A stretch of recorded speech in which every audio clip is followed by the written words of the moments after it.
Anak-anak dengarkan ya.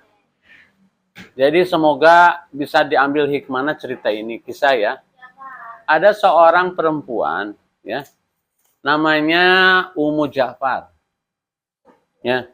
Ummu Ja'far itu adalah seorang yang matanya buta, alias tidak melihat, alias tunanetra. Ya. Nah, Ummu Ja'far itu kebetulan oleh Allah dikaruniai harta yang banyak.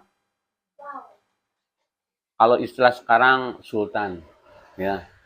Sultan itu kan raja, tapi istilah sekarang mah orang yang tanda kutip orang yang banyak duit kayak si Atta Halilintar kayak gitu ya. Gitu.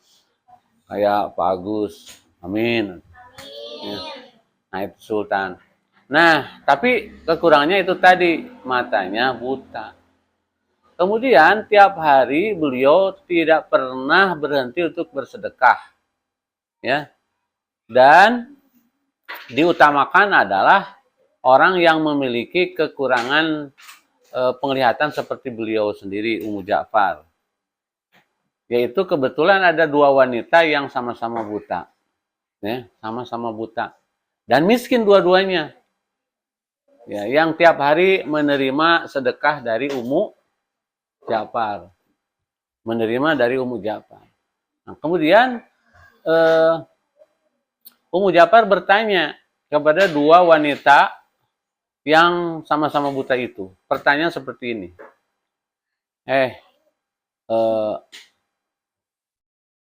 Akhwati, gitu.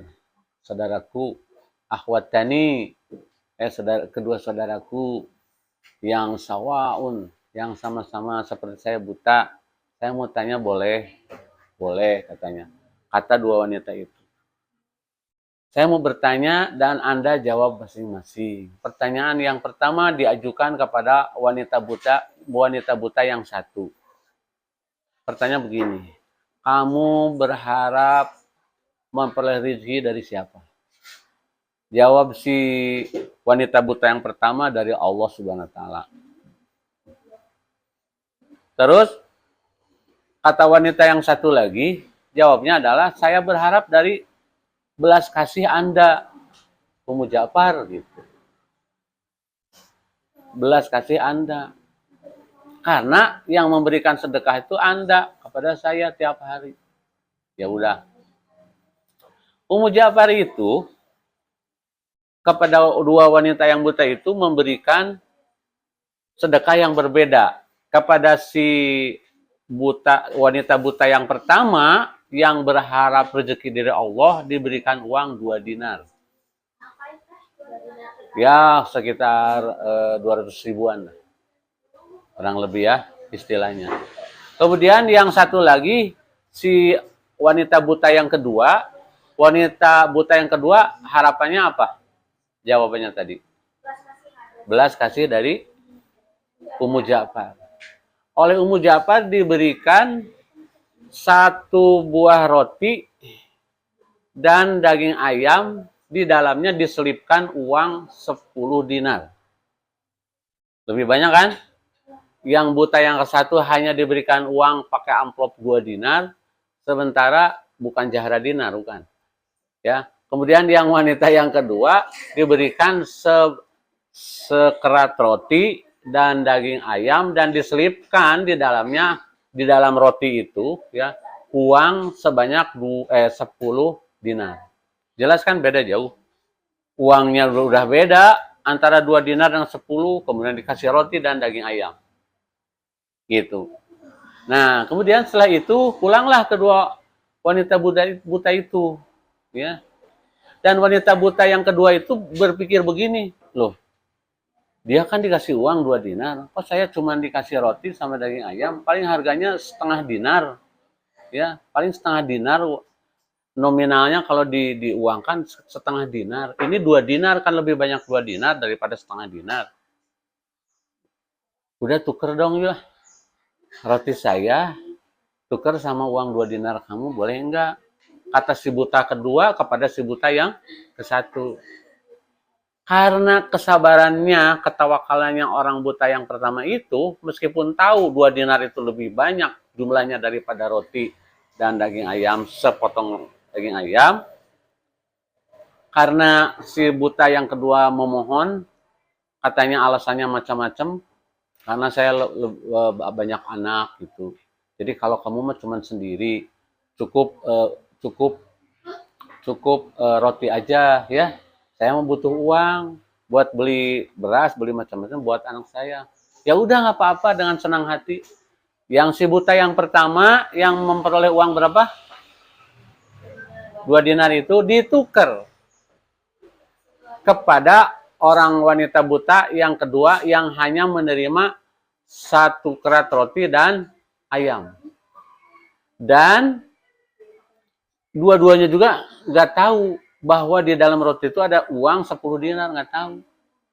Kalau tahu si wanita buta yang kedua itu bahwa di dalamnya ada uang 10 dinar, apa yang terjadi?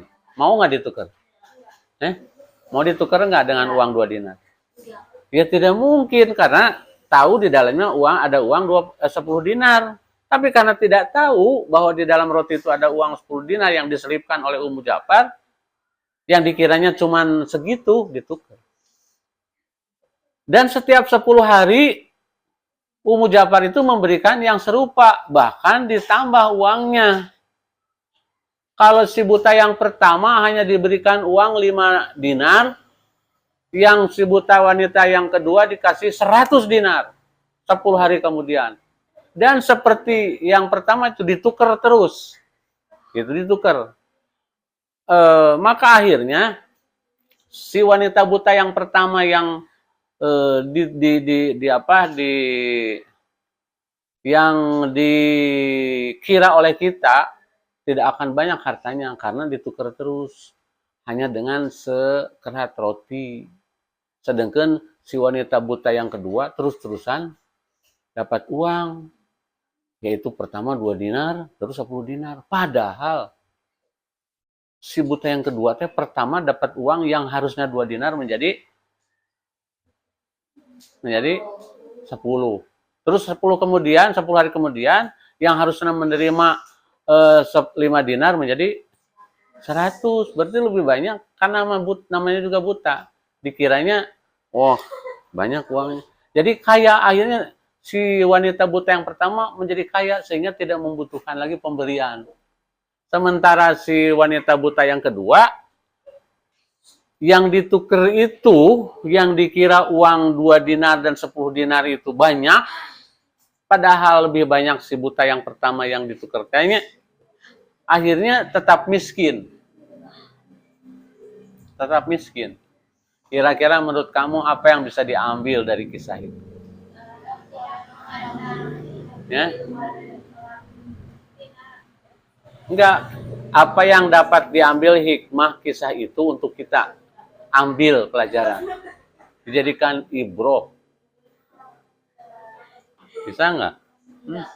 Enggak?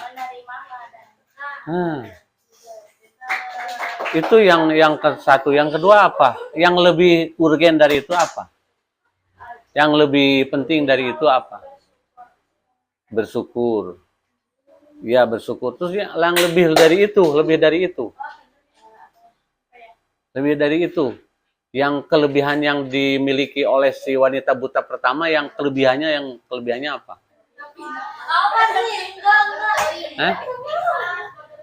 Pindah. Bukan. Kelebihannya dari keimanan si orang buta pertama, dari keimanan orang buta yang kedua apa? Nah, makanya diperhatikan dari awal cerita. Waktu Ummu Ja'far bertanya kepada wanita yang dua tadi, kira-kira kamu berharap kepada siapa untuk memperoleh rezeki? Kepada si wanita buta pertama, kepada Allah. Padahal yang memberi Ummu Ja'far tiap hari. Tapi kenapa minta kepada Allah? Saya berharap dari Allah. Padahal diberikan sama Ummu Ja'far. Sementara wanita buta yang kedua ngomongnya begini, saya berharap belas kasih dari Anda, dari Ummu Ja'far. Seolah-olah bukan dari Allah, dari sama manusia. Ya. Nah, ini hikmahnya adalah bahwa kita itu berharap segala sesuatu itu bukan kepada manusia, kepada Catat ya, kepada Allah. Makanya kita diajarkan adanya sujud. Ya, diadakannya sholat minta pilihan apa namanya? Istiqoroh. Ada sholat istiqoroh. Apa sih fungsinya sholat istiqoroh itu?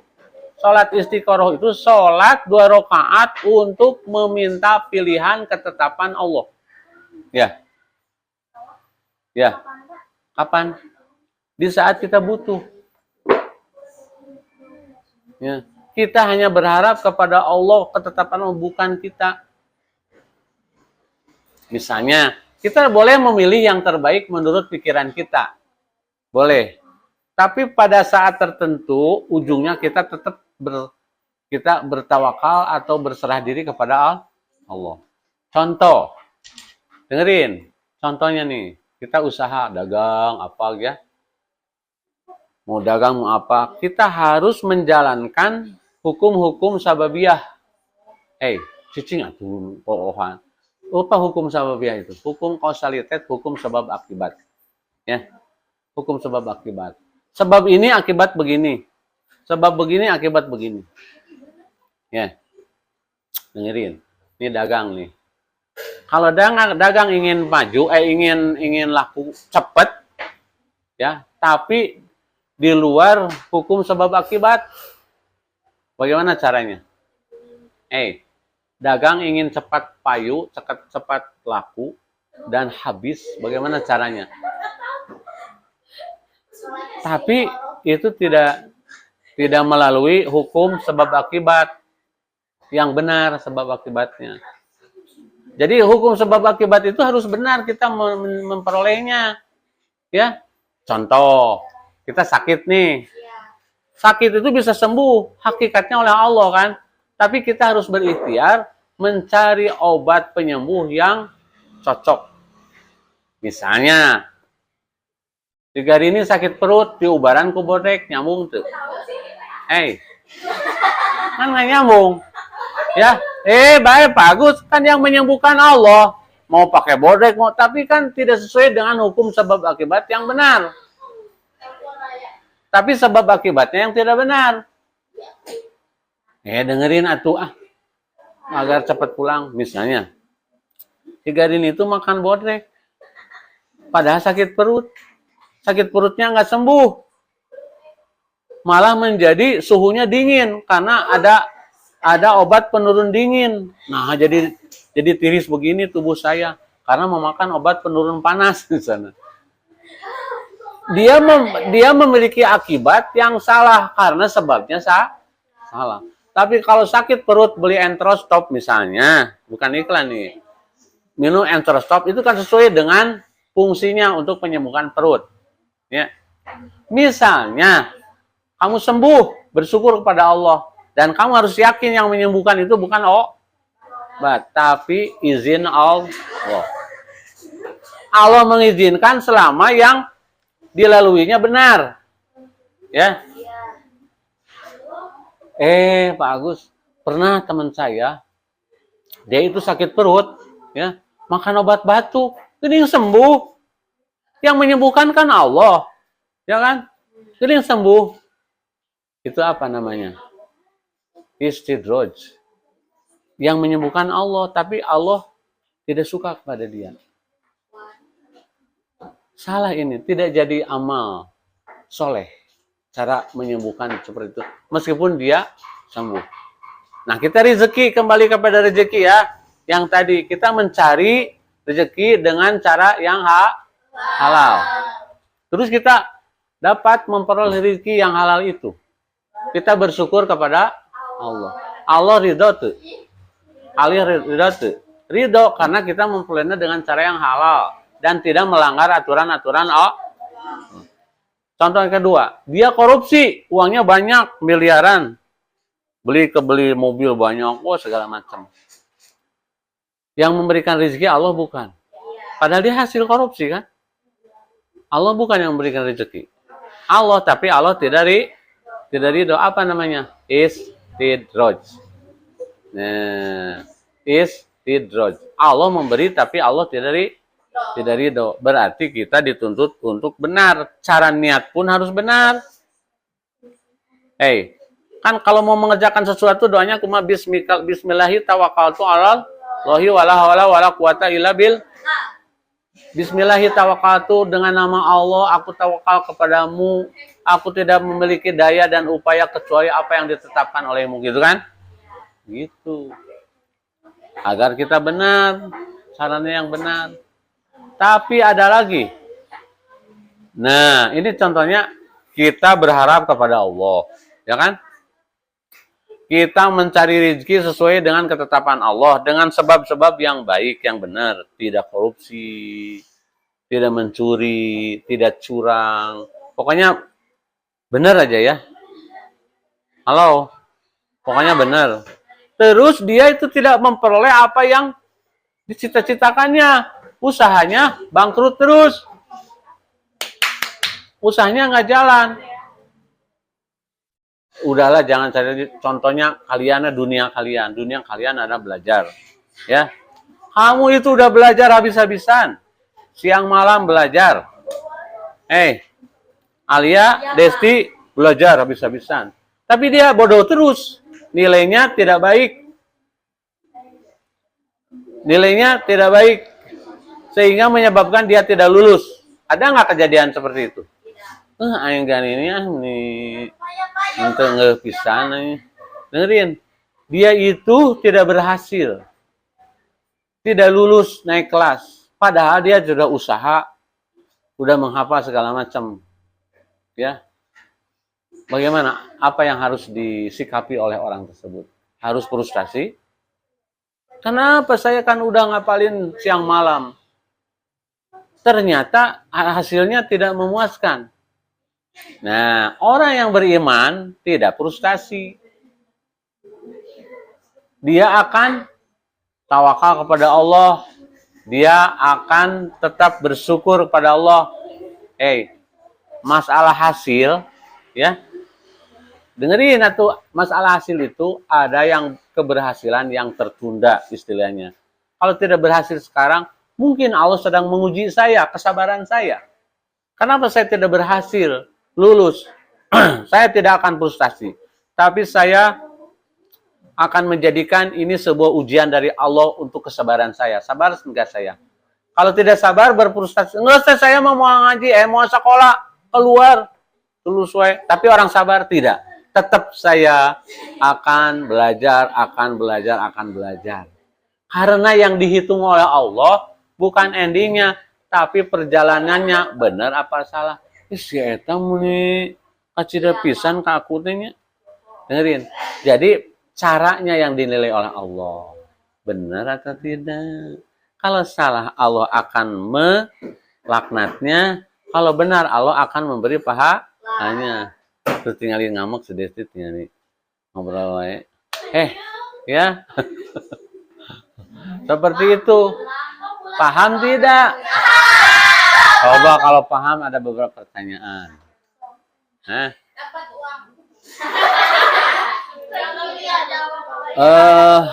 Apa yang dilakukan apabila kita tidak lulus dari sekolah? Ya iya pasti ikhtiar. Tapi sikap kita harus bagaimana? Bukan.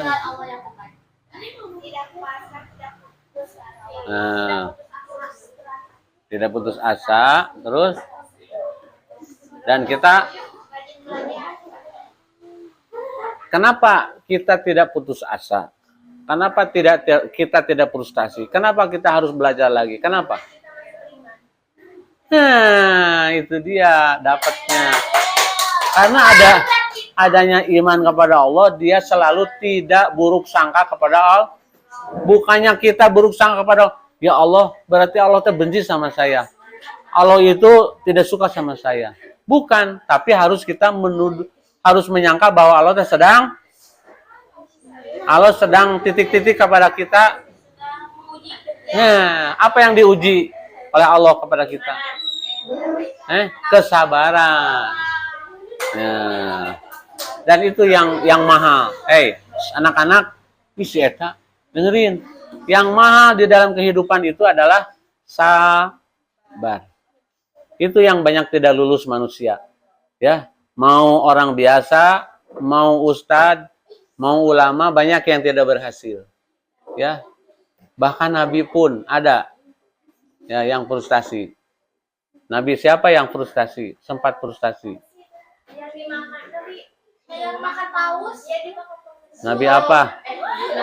Nabi Yunus. Tuh. Tidak pandang bulu apakah nabi, ulama, ya. Bulu ini. Mau orang biasa, banyak yang tidak lulus untuk menjadi orang yang sabar. Jadi tantangan kita bukannya sekedar kita mau pendidikan kita itu sampai dengan meraih gelar S3 doktor, profesor, bukan itu saja. Yang penting ada kita harus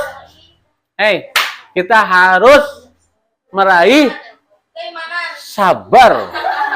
Iman itu modalnya iman. Modalnya iman. Ijazahnya adalah sabar. Itu yang susah, banyak yang tidak berhasil. Ya. Banyak yang tidak berhasil. Belum kan seberapa jam lagi.